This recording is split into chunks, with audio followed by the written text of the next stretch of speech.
Welcome to 69 TV. This is Emilia. బులెటిన్లో ముందుగా headlines చూద్దాం.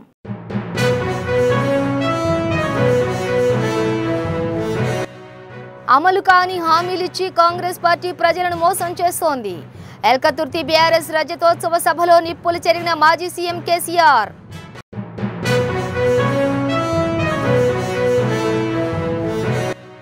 త్వరలోనే పాకిస్తాన్ భారతదేశానికి తగిన మూల్యం చెల్లించక తప్పదు.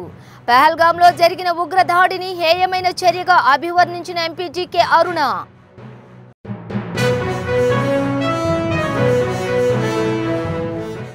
అప్పన్న స్వామి చంద్రోత్సవంలో సామాన్య భక్తులకు అధిక ప్రాధాన్యత. సింహాచలం ఆలయ అధికారులకు దిశానిర్దేశం చేసిన ఏపీ హోంమంత్రి అనిత.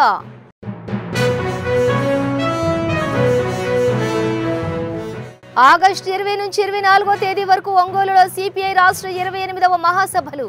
రాష్ట్రానికి అత్యధిక నాయకులను అందించిన ఘనత ఒంగోలుకు దక్కిందన్న రామకృష్ణ.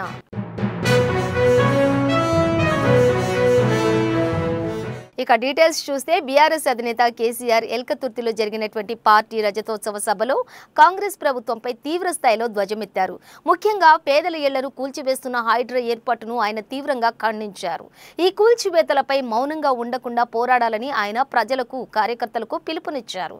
ప్రభుత్వ స్థలాల్లో పేదలు తెలియక గుడిసెలు వేసుకుంటే హైడ్రా పేరుతో బుల్డోజర్లతో కూల్చేస్తున్నారని ఆరోపించారు. గతంలో మేము చెరువుల పునరుద్ధరణకు వాడినటువంటి బుల్డోజర్లు నేడు పేదల నివాసాలను నేలమట్టం చేస్తున్నాయని, ఇది చూస్తూ ఊరుకోవద్దు, పోరాడాలని కేసీఆర్ పిలుపునిచ్చారు. కాంగ్రెస్ పార్టీ అమలు కాని హామీలిచ్చి ప్రజలను మోసం చేసిందని కేసీఆర్ మండిపడ్డారు. ఒకటి చెప్పిండ్రా, ఏమిత్తాడా కేసీఆర్? రైతు బంధు 10,000 ఇస్తాను, మేము 15 ఇస్తాం చెప్పిండ్రా లేదా? చెప్పిండ్రా?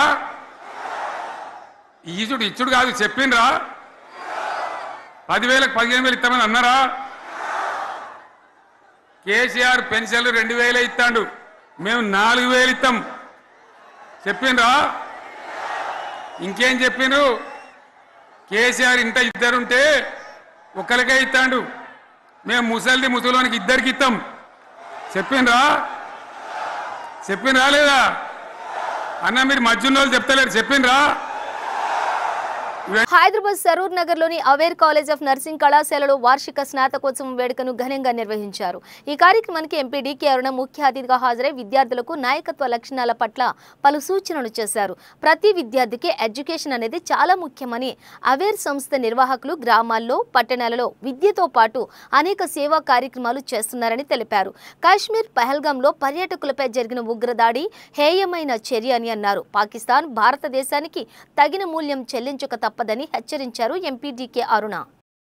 ఉంచాలని పూజ్య చైర్మన్ గారు ఆలోచన చేసి ప్రణాళికలు ఆయుర్వేద, ప్రకృతి చికిత్స, యునాని, హోమియో అన్ని కూడా ఎవరైతే వైద్యాన్ని Students are requested to take the certificates one by one.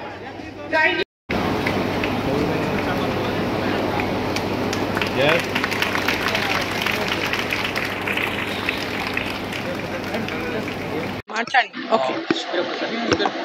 అదేవిధంగా మొన్న కాశ్మీర్ పహల్గాంలో జరిగినటువంటి దాడి, ఈ దాడి మన దేశవ్యాప్తంగానే కాదు, అన్ని ప్రపంచ దేశాలనే దిగ్భ్రాంతికి గురి చేసింది. మన దేశంలో ఉన్న ప్రతి ఒక్కరిని దిగ్భ్రాంతికి గురి చేయడమే కాదు, ప్రపంచవ్యాప్తంగా అందరినీ కూడా దిగ్భ్రాంతికి గురి చేసింది. ఇది ఒక అమానుషమైనటువంటి దాడి, హేయమైనటువంటి దాడి. ఉగ్రవాదులు పూర్తిగా పిరికి పందలుగా మారి పాకిస్తానీలు ఈ ఉగ్రవాది దాడి వెనుక ఉన్నటువంటి పాకిస్తానీలు పిరికి పందలుగా పర్యాటకుల పైన, అంటే చేతిలో ఎలాంటి ఆయుధాలు లేనటువంటి నిరాయుధులైనటువంటి వారి పైన, పర్యాటకులు అక్కడ కాశ్మీర్లో ఎండాకాలము వేసవి సెలవుల్లో భార్య పిల్లలతో వాళ్ళు ఆ వేసవి సెలవులకు అక్కడ ఆ ప్రాంతంలో వెళ్ళి చూడాలని, కాశ్మీర్లో ఉన్నటువంటి అందాలను చూడాలని, ఆ ప్రాంతంలో ఎన్నో ఏళ్లుగా అక్కడ పెద్ద ఎత్తున టూరిజం లేకపోవడము, 370 ఆర్టికల్ రద్దు తర్వాత, ఆ ప్రాంతంలో నరేంద్ర మోదీ గారు 370 ఆర్టికల్ని రద్దు చేసిన తర్వాత, ఎన్నికలకు ముందు ఇచ్చినటువంటి మాట ఏదైతే ఉందో 370 ఆర్టికల్ని రద్దు చేస్తామని చెప్పిన మాట నిలబెట్టుకొని 370 ఆర్టికల్ని రద్దు చేసి శాంతియుతంగా ఈరోజు కాశ్మీర్లో అభివృద్ధి జరుగుతూ ఉంది. ఎన్నికలు జరిగినాయి శాంతియుతంగా. ఈరోజు పెద్ద ఎత్తున అక్కడ ఉన్నటువంటి ప్రజలే కాకుండా ఆ ప్రాంతంలో అభివృద్ధి జరుగుతుందని చెప్పేసి పెద్ద ఎత్తున చూడడానికి కూడా పెద్ద ఎత్తున వేరే రాష్ట్రాల నుంచి కానీ దేశవ్యాప్తంగా దేశ నలుమూలల నుంచి అక్కడికి పర్యాటకులు వెళ్తున్నారు. విదేశాల నుంచి పర్యాటకులు వస్తున్నారు. స్విట్జర్లాండ్కు తీసిపోని విధంగా ఉన్నటువంటి కాశ్మీరు ప్రాంతాన్ని చూడడానికి మరి ఎంతోమంది పర్యాటకులు మరి రోజు వస్తుపోతున్నటువంటి సందర్భంలో అక్కడ పర్యాటకుల పైన ఆ దాడి అంటే చాలా హేయమైనటువంటి దాడిగా వర్ణించవచ్చు. ఈరోజు ఒక పిరికి పంద చర్యగా దాన్ని మనం అందరం కూడా భావించవచ్చు. పాకిస్తాన్ ఏదైతే ఆ ప్రాంతంలో జరుగుతున్నటువంటి అభివృద్ధిని చూసి ఓర్వలేక భారతదేశం ప్రపంచవ్యాప్తంగా పొందుతున్నటువంటి నరేంద్ర మోదీ గారి ప్రధానమంత్రిగా ఈ దేశానికి అనేక రకాలుగా కీర్తిని ఈ ప్రపంచవ్యాప్తంగా భారతదేశం యొక్క కీర్తిని వ్యాపింపజేసి వారికి దొరుకుతున్నటువంటి పెద్ద ఎత్తున ఆదరణ కానివ్వండి, అభిమానం కానివ్వండి, గౌరవం కానీ చూసి ఓర్చుకోలేక ఈరోజు భారతదేశాన్ని ఈరోజు అశాంతి పాలు చేయాలని, పెద్ద ఎత్తున మత కల్లోలాలు రెచ్చగొట్టాలని, మత విద్వేషాలు రెచ్చగొట్టాలని, హిందువా అని అడిగి వాళ్ళని ఐడి అడిగి వాళ్ళని కలమా చదవమని అడిగి వాళ్ళని హిందువులమని చెప్పగానే వాళ్ళని కూటాబెట్టి షూట్ చేసి అసలు చాలా దారుణమైనటువంటి ఘటనగా ఈ మందిరం కూడా దేశంలో ఉన్న ప్రతి ఒక్కరూ సింహాచలం శ్రీ వరాహలక్ష్మి నరసింహస్వామి వారిని హోంమంత్రి వంగలపూడి అనిత దర్శించుకున్నారు. అర్చకులు, అధికారులు ఆలయ మర్యాదలతో ఘన స్వాగతం పలికారు. అనంతరం చందనోత్సవం ఏర్పాట్లు పరిశీలించారు హోంమంత్రి అనిత. చందనోత్సవం నేపథ్యంలో సామాన్య భక్తుల దర్శనాలకు అధిక ప్రాధాన్యత ఇస్తున్నామని, శ్రీ వరాహలక్ష్మి నరసింహస్వామి వారిని భక్తులు ప్రశాంతంగా దర్శనాలు చేసుకునేలా ఏర్పాట్లు చేస్తున్నామని హోంమంత్రి అనిత తెలిపారు.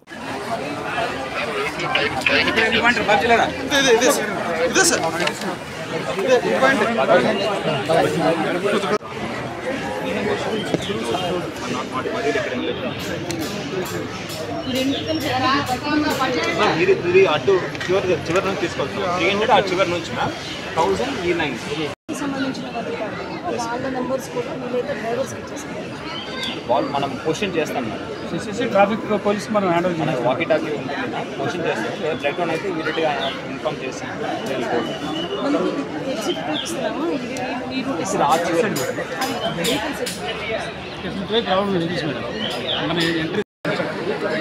కింద లక్ష్మీ నరసింహస్వామి చందనోత్సవ కార్యక్రమం ఈ ఏప్రిల్ 30వ తారీఖున అంగరంగ వైభవంగా జరగడానికి అన్ని ఏర్పాట్లు కూడా సిద్ధమైనవి. ఈరోజు దేవాదాయ శాఖ, అదేవిధంగా కలెక్టర్ గారు, సిపి గారు అందరూ కూడా ఈరోజు కోఆర్డినేషన్ చేసుకొని ఇక్కడ కార్యక్రమాన్ని చాలా దిగ్విజయంగా పూర్తి చేయడానికి, ముఖ్యంగా సామాన్య భక్తులకి వరహాలక్ష్మీ నరసింహస్వామి నిజస్వరూపం దర్శన భాగ్యం కల్పించడానికి ఈరోజు ప్రభుత్వ యంత్రాంగం అంతా ఈరోజు కార్యక్రమాలన్నీ చేపడుతుంది. దానిలో భాగంగానే ఈరోజు ఒకసారి క్యూ లైన్లు ఎన్ని చేశారు, అదేవిధంగా వాళ్ళకి భక్తులకు కావాల్సిన ఫెసిలిటీస్ అన్నిటి మీద నేను, కలెక్టర్ గారు, సిపి గారు ఇక్కడికి వచ్చి, అదేవిధంగా రవితేజ ఇక్కడికి వచ్చి ఈ కార్యక్రమాన్ని అన్నిటి కూడా చూడటం జరిగిందండి. ముఖ్యంగా మీకు అందరికీ తెలుసు, ఎప్పుడూ కూడా చరిత్రలో జరిగినట్టుగా లాస్ట్ 5 మంత్రులు ఇక్కడ ఒక గ్రూప్ ఆఫ్ మినిస్టర్స్ వచ్చి, రెవెన్యూ మినిస్టర్ గారు, నేను, ఎండోమెంట్ మినిస్టర్ గారు, అదేవిధంగా ఇన్ఛార్జ్ మినిస్టర్ గారు అందరం కూడా ఇక్కడికి వచ్చి ఈ కార్యక్రమాలన్నీ దిగ్విజయంగా పూర్తి కావాలి, ఎక్కడ కూడా భక్తులకు ఇబ్బంది రాకూడదు అని చెప్పి చిన్న చిన్న మైన్యూర్ ఇష్యూస్ గురించి కూడా మేము ఆ రోజు రివ్యూ చేసుకోవడం జరిగింది. దానికి అనుగుణంగానే ఈరోజు దేవాదాయ శాఖ, అదేవిధంగా రెవెన్యూ డిపార్ట్మెంట్, మన కలెక్టర్ గారు, పోలీస్ డిపార్ట్మెంట్ అందరూ కూడా కోఆర్డినేషన్తో అన్ని ఏర్పాట్లు కూడా పూర్తి చేసుకున్నారు. ఇంకా చిన్న చిన్న లోపాలు ఏదైనా ఉంటే సర్దిద్దుకొని ఆ రోజు సామాన్య ప్రజల దర్శన భాగ్యమే మేజర్ ఎజెండాగా పెట్టుకొని మేము చేసుకుంటున్నాం. దీనికి అధికారులు, రాజకీయ నేతలు అందరూ కూడా, రాజకీయ నాయకులు అందరూ కూడా సహకరించాల్సిందిగా కోరుకుంటున్నాం. ఆ ఉత్తరాంధ్రకి ఎలవేల్పి ఈరోజు లక్ష్మీ నరసింహస్వామి ఆ నిజస్వరూపు ఒకే ఒక రోజు ఉంటుంది సంవత్సరంలో, అందరూ కూడా దర్శనం చేసుకుందాం అనుకుంటున్నారు. అందరూ కూడా కొంచెం సహకరించాల్సిందిగా కోరుకుంటున్నారు. అంతరాలయ దర్శనాలు కూడానండి కొంతవరకు మాత్రమే పెట్టుకున్నాము. అంటే 6 గంటల వరకు, అంటే 3 గంటల నుంచి 6 గంటల వరకు ఒక క్రైటీరియా పెట్టుకున్నారు. అంతవరకు అంతరాలయ దర్శనం. మిగతా ఆ తర్వాత వచ్చిన ప్రతి ఒక్కరికి కూడా మామూలు దర్శనం. దివ్యాంగులకి, ముసలి వాళ్ళకి, చంటిపిల్ల తల్లుకి కూడా, అంటే 1 year లోపు చంటిపిల్లలు ఉన్న వాళ్ళకి, అదేవిధంగా ముసలి వాళ్ళకి, వికలాంగులకి డైరెక్ట్గా లిఫ్ట్లోంచి బైక్ తీసుకెళ్ళి వారికి స్పెషల్గా దర్శనం చేయించి బైక్ తీసుకొచ్చే కార్యక్రమం కూడా చేసుకుంటున్నాం. అరౌండ్ 2 lakhs మేము అనుకుంటున్నామండి. ప్రతి సంవత్సరం కూడా మీకు 1.2, 1.3 ఉంటుంది. కానీ ఎన్డీఏ గవర్నమెంట్ వచ్చిన తర్వాత లాస్ట్ పండుగలు మనం చూసాం. శ్రీకాళహస్తి, శ్రీశైలము, అదేవిధంగా కోటప్పకొండ, నెక్స్ట్ దుర్గామల్లేశ్వర స్వామి, మన దుర్గమ్మ టెంపుల్, ఇవన్నీ కూడా చూసుకున్నాం. మొన్న రీసెంట్గా తిరుపతి వైకుంఠ ఏకాదశి చూసుకున్నాం. భక్తుల సంఖ్య మ్యాక్సిమం 30% పెరిగింది. సో ఇక్కడ కూడా అదే రకంగా పెరుగుతుందని అంచనా ఉంది. 2 లక్షల వరకు భక్తులకు కావాల్సిన అన్ని సదుపాయాలు ఇస్తాం. ఫ్యాన్లు ఉన్న చోట ఫ్యాన్లు ఉంటాయి. ఫ్యాన్ లేని చోట కూడా లైన్లో నుంచోడానికి చేతి పంకాలు కూడా, హ్యాండ్ పంకాస్ కూడా ఇస్తాం. ఓకే.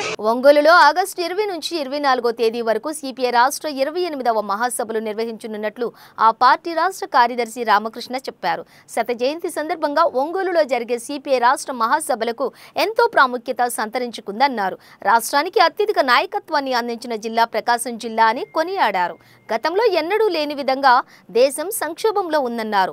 దేశంలో ఒడిదుడుకులున్నా, యుద్ధాలు జరిగినా అన్నింటినీ తట్టుకుని నిలబడి అభివృద్ధి బాటలో పయనిస్తుందని చెప్పారు రామకృష్ణ. మంచి పబ్లిసిటీ కూడా వస్తుంది, దానికి భారీ ఏర్పాట్లు కూడా చేస్తూ ఉన్నారు. కానీ నేను ఒకటే అడుగుతా ఉన్నాను, మీరు ఇవాళ ఏదైతే మీరు అక్కడ నిధులు ఖర్చు పెట్టబోతా ఉన్నారో అందులో ₹1 ఏమైనా సెంట్రల్ గవర్నమెంట్ మీకు వస్తున్నాయా? ఇంతకుముందు ఏమన్నారు మీరు? ఫస్ట్ ఏమన్నారు, మనకి గ్రాంట్ వస్తుంది సెంట్రల్ గవర్నమెంట్ అన్నారు. తర్వాత గ్రాంట్ అనలే, తర్వాత గ్రాంట్ కాదు, సెంట్రల్ గవర్నమెంట్ షూరిటీ ఇస్తూ ఉంది. షూరిటీ ఇస్తూ ఉంది కాబట్టి అప్పులు వస్తూ ఉన్నాయని మీరే చెప్తుంది. కాబట్టి మనం కట్టాల్సిన పని లేదు, వాళ్ళే కడతారేమో చెప్తుంది. కానీ ఇవాళ జరుగుతున్నది ఏంటి? ఏషియన్ డెవలప్మెంట్ బ్యాంక్ నుంచి అప్పు, వరల్డ్ బ్యాంక్ నుంచి అప్పు తెస్తూ ఉన్నారు. కూటమి ప్రభుత్వం చేపడుతున్న అభివృద్ధి కార్యక్రమాలను చూడలేక వైఎస్ఆర్ కాంగ్రెస్ పార్టీ అధ్యక్షులు జగన్ అసత్య ప్రచారాలు చేస్తున్నారని కాకినాడ రూరల్ ఎమ్మెల్యే నానాజీ ఆరోపించారు. ముఖ్యమంత్రి చంద్రబాబు నాయుడు, ఉప ముఖ్యమంత్రి పవన్ కళ్యాణ్ ఆధ్వర్యంలో ప్రభుత్వం ఏర్పడ్డాక రాష్ట్రానికి పెట్టుబడులు వెల్లువెత్తుతున్నాయని, కొత్త పరిశ్రమలు ఏర్పాటవుతుండడాన్ని, రాష్ట్ర అభివృద్ధిని చూసి ఓర్వలేని జగన్మోహన్ రెడ్డితో పాటు ఆ పార్టీ నేతలు దిగజారుడు ప్రచారం చేస్తున్నారని ఆరోపించారు. సంవత్సర కాలం దగ్గరికి వస్తూ ఉంది. మేము ఎన్నికై, మా కూటమి ప్రభుత్వం ఎన్నికై, ఆ తరుణంలో చంద్రబాబు నాయుడు గారు అలాగే పవన్ కళ్యాణ్ గారు నిరంతరం శ్రమిస్తూ ఉన్నారు. చంద్రబాబు నాయుడు గారు ఒక రకంగా శ్రమిస్తూ ఉన్నారు, కళ్యాణ్ గారు ఒక రకంగా శ్రమిస్తారు. కళ్యాణ్ గారు ఆయనకి అప్పచెప్పిన 5-6 శాఖలకు పరిపూర్ణంగా పూర్తి చేసుకుంటూ వరల్డ్ స్థాయి, రికార్డు స్థాయిగా వర్క్లు అవి చేసుకుంటూ అభివృద్ధి కార్యక్రమం ముందుకెళ్తూ ఉన్నారు. చంద్రబాబు నాయుడు గారు పెద్ద ఎత్తున పెట్టుబడులు తీసుకుని వచ్చి ఇవాళ రాష్ట్రాన్ని ముందుకు తీసుకెళ్తున్న ఈ తరుణంలో విషయం చింపుతూ ఉన్నారు జగన్మోహన్ రెడ్డి అండ్ కంపెనీ. ఆంధ్రప్రదేశ్ ప్రజలన్నా, ఇక్కడున్న మనుషులన్నా, ఎవరన్నా సరే కోపంతో ఊగిపోతూ ఉన్నాడు. ఏకంగా ఇప్పుడు 1%, 2% తేడాలో ఎవరన్నా నగ్గడం కానీ, ఓడిపోవడం కానీ 2-3% తేడాలో జరుగుతూ ఉంటుంది. అటువంటి 10% ఎవతోటి ఓడిపోవడంతో ప్రజల మీద కక్ష కట్టినట్టున్నాడు. మా మీద కన్నా ప్రజల మీద కక్ష కట్టినట్టున్నాడు. ఇవాళ ఎన్ఆర్ఐలు పెద్ద ఎత్తున పెట్టుబడులు పెట్టి ప్రోత్సహించి ముందుకు వెళ్తూ ఉంటే అవన్నీ డొల్ల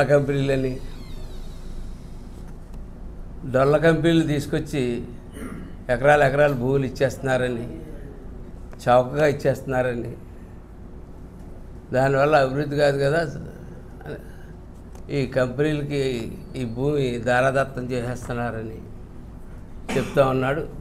21 సూట్ కేస్ కంపెనీలు పెట్టి ఘనత వహించిన మాజీ ముఖ్యమంత్రి వైఎస్ఆర్ కంపెనీ అధినేత జగన్మోహన్ రెడ్డి. వైఎస్ఆర్ కంపెనీ అని ఎందుకంటున్నానంటే అది ఎప్పుడు కూడా ఒక కంపెనీలాగే పరిపాలించాడు తప్ప ఒక పార్టీలాగా పరిపాలించిన, దాని గురించి దాన్ని వైఎస్ఆర్ కంపెనీ అని చెప్పి అనడం జరుగుతుంది. మన మటుకు మనం ఆలోచిస్తే ఈవేళ వర్షా క్లస్టర్స్ ప్రైవేట్ లిమిటెడ్ అనే కంపెనీకి ఈవేళ ఆ కంపెనీ విశాఖపట్నంలో టీసీఎస్ దగ్గర 3.5 ఎకర్స్ భూమిని ఎకరం 1 crore చొప్పున తీసుకుని ఉంటే అలాగే 56 ఎకరాలు 50 లక్షల రూపాయల చొప్పున తీసుకుంటే 0 ప్రైస్కి 1 రూపీస్కి 2 రూపీస్కి 1 పైసాకి 2 పైసాకి తీసుకున్నారని చెప్పి ప్రచారం చేస్తా ఉన్నారు. అంటే ఒక పరిపాలన చేసిన వ్యక్తికి అలా ఇచ్చేస్తారు. ఎందుకు ఇస్తారు? అవి చెక్ చేసుకోవాల్సిన అవసరం ఉందా లేదా? ఎంతకి ఇచ్చారు, ఏంటి చూడవలసిన అవసరం ఉందా లేదా? నోటుకు వచ్చినట్టు డొల్ల కంపెనీలు మాట్లాడుతూ ఉంటే రేపొద్దున ఇన్వెస్టర్స్, ముందుకు వస్తున్న ఇన్వెస్టర్స్ ఎవరన్నా భయపడతారా లేదా? ఖచ్చితంగా ఇక్కడ ఏదో తేడాలు జరుగుతున్నాయని చెప్పి ఇన్వెస్టర్స్ ఇక్కడికి రానుక ఎందుకు కోపంగా ఉందంటే ఇక్కడ ఉన్న ప్రజలంటే ఇన్వెస్టర్స్ రాకుండా, నిరుద్యోగులకి ఉపాధి కల్పించకుండా, ఏమీ జరగకుండా చేయడానికి ఒక కంకణం కట్టుకున్నట్టుగా కనపడతా ఉంది. ఇంకా ఈ వర్ష క్లస్టర్స్ ప్రైవేట్ లిమిటెడ్ అని మీరైతే ఏదైతే చెప్తా ఉన్నారో ఆ డొల్ల కంపెనీ నెల్లూరు జిల్లా ఎస్పీ కృష్ణకాంత్ ఆదేశాల మేరకు పట్టణ శివారు నిర్మానుష్య ప్రదేశాల్లో పోలీసులు డ్రోన్ కెమెరాలతో నిఘా ఏర్పాటు చేశారు. పట్టణ సమీప ప్రాంతాలలో ప్రత్యేక దృష్టి సారించి ఎటువంటి అసాంఘిక కార్యకలాపాలు జరగకుండా పోలీసులు అడ్డుకట్ట వేస్తున్నారు. దీంతో నెల్లూరు జిల్లాలోని శివారు ప్రాంతాలలో నేరాలకు చెక్ పెడుతున్నారు. ఓపెన్ డ్రింకింగ్ లేకుండా డ్రోన్ కెమెరాలను ఏర్పాటు చేశారు పోలీసులు. గ్రామంలో హైటెక్ ఇన్స్టిట్యూట్ ద్వారా వేల మంది యువతీ యువకులకు శిక్షణ ఇచ్చి విదేశాలకు ఉపాధి నిమిత్తం పంపుతున్న గుబ్బల సూర్యనారాయణను మనస్ఫూర్తిగా అభినందించారు.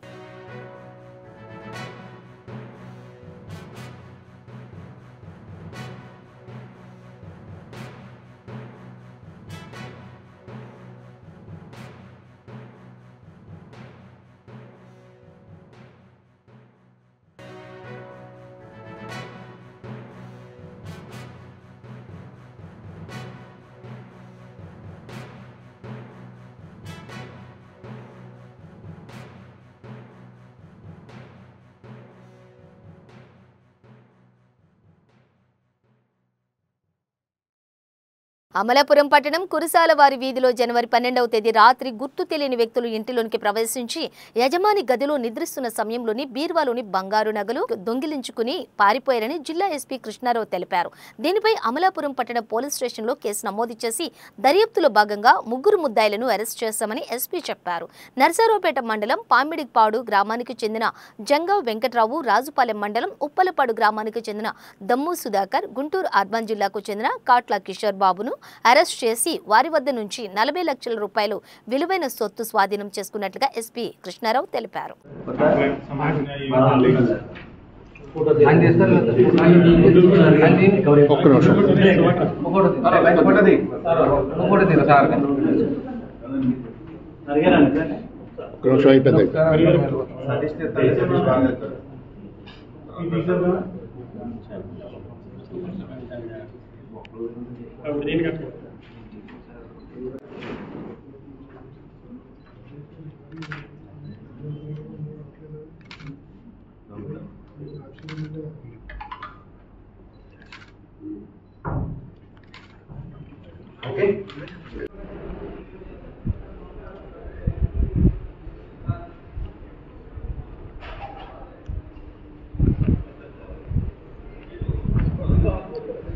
వీళ్ళందరూ కూడా నర్సరావుపేటకు చెందిన వాళ్ళు.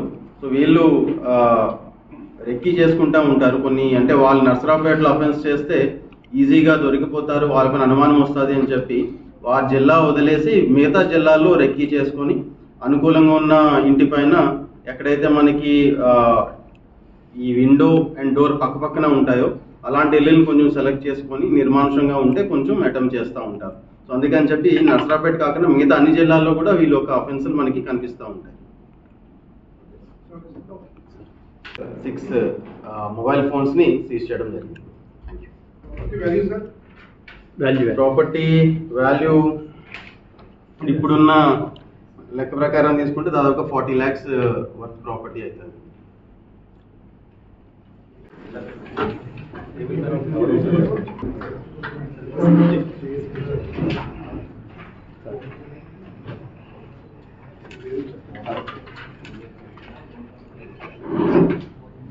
గజేంద్ర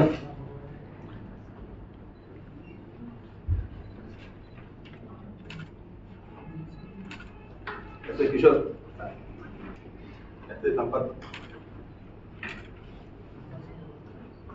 నరేష్,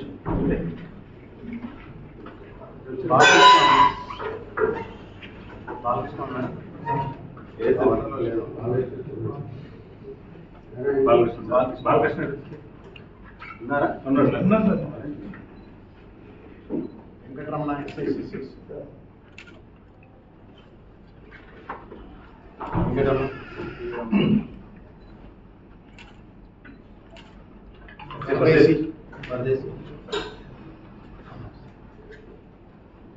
నరేష్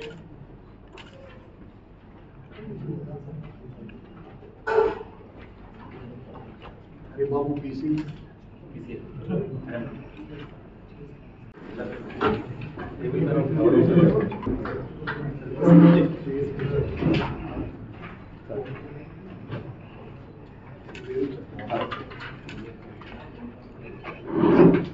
గజేంద్ర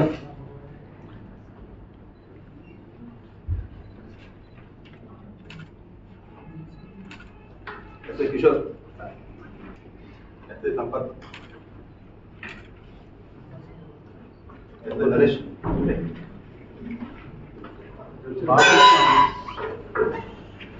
బాలకృష్ణ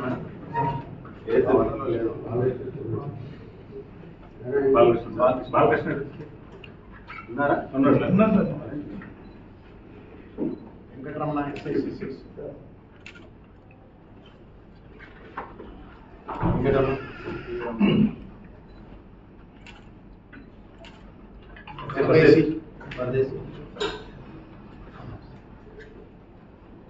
నరేష్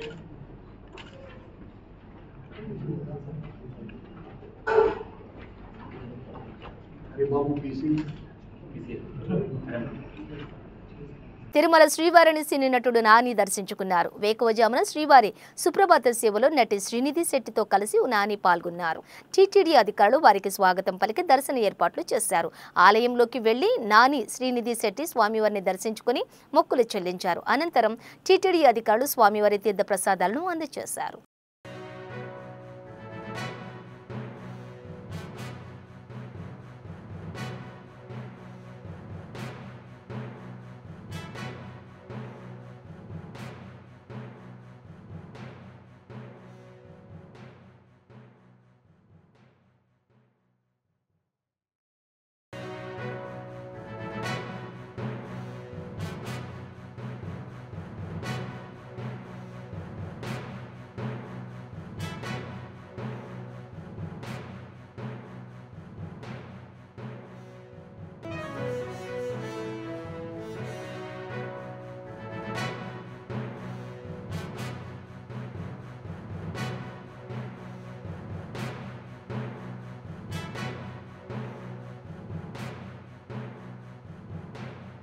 చాలా బ్యూటిఫుల్గా జరిగింది ఈసారి దర్శనం అండ్ ఐఎమ్ సో హ్యాపీ.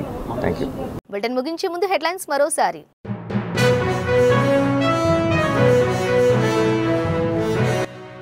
అమలు కాని హామీలిచ్చి కాంగ్రెస్ పార్టీ ప్రజలను మోసం చేస్తోంది. ఎల్కతుర్తి బీఆర్ఎస్ రజతోత్సవ సభలో నిప్పులు చెరిగిన మాజీ సీఎం కేసీఆర్.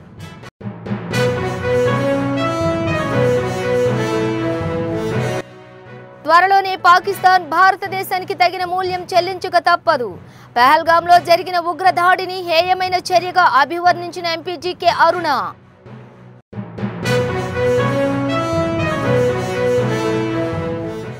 అప్పన్న స్వామి చంద్రోత్సవంలో సామాన్య భక్తులకు అధిక ప్రాధాన్యత. సింహాచలం ఆలయ అధికారులకు దిశానిర్దేశం చేసిన ఏపీ హోంమంత్రి అనిత.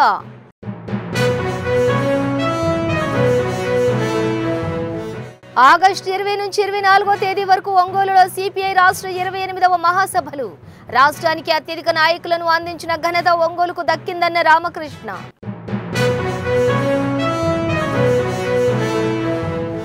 ఇవి బులెటిన్ డీటెయిల్స్. చూస్తూనే ఉండండి 6/9 టీవీ.